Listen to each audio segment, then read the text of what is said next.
Tell them what you do and what you're representing, because I know you got something powerful. Listen to this, everybody. My name is Thomas T.J. Lofton. I am now a public speaker and facilitator of information.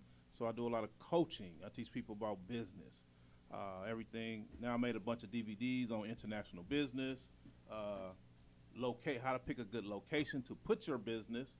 My background is the classic car industry. I shipped a lot of lowriders overseas to Japan, Germany, et cetera.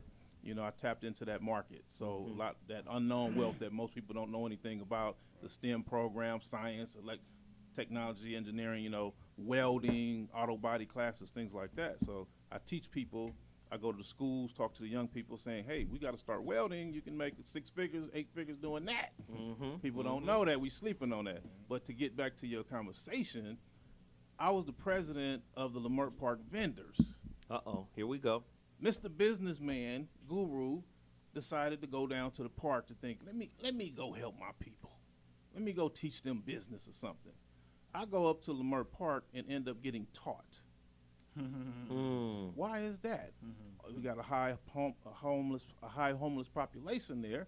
So I'm sitting there all day with my little pop-up table, and I'm like, how did this cat go homeless? Let me ask him. I'm bored as heck. Let me just This genius. How did you go homeless? Right. And then the dude, he starts talking, and like you said, he's brilliant. I'm like, you used to do what?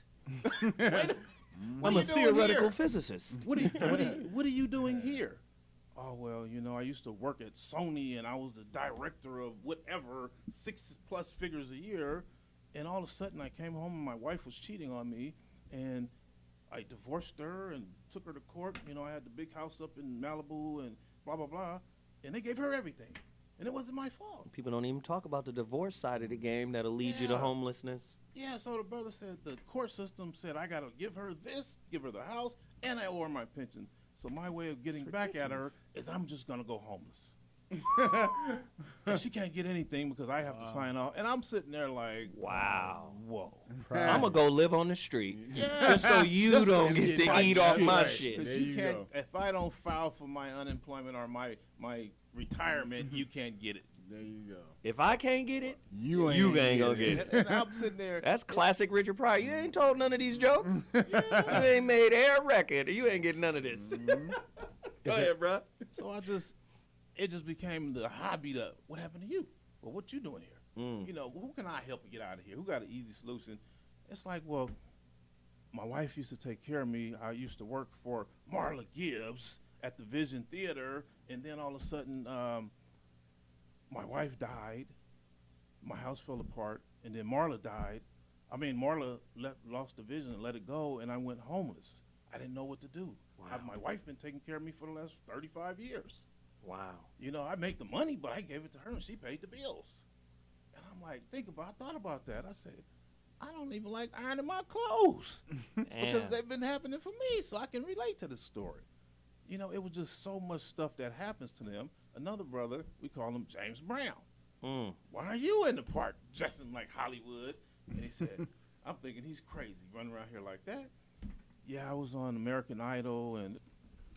Wow. Damn. Hold on. We're in the age of technology. What's your name again? Wow. Damn. He's like, hey, bro, what's happening? It just blew me away. Yeah, I was supposed to play James Brown in the movie, and they blackballed me and arrested me so I wouldn't show up today for the interview. And everybody, J-Lo said I had the job, such and such said I, and I'm sitting there looking at the video like, yeah, he stole the show. He looks like James Brown. He acts like James Brown. And it was just so many amazing stories like that. And that's what made me say, when they said, we're going to kick these vendors out of this park, all of these homeless people got to go. I'm like, no. Wow. We got some stories here. We're going to have to fight y'all for this.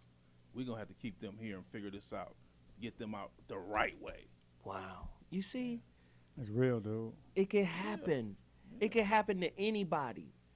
From the highest to the middle to the lowest. Yeah. See, the one thing that we, as black folk, got to learn how to do is this. I always say this. Stop judging other people by a standard that you didn't create.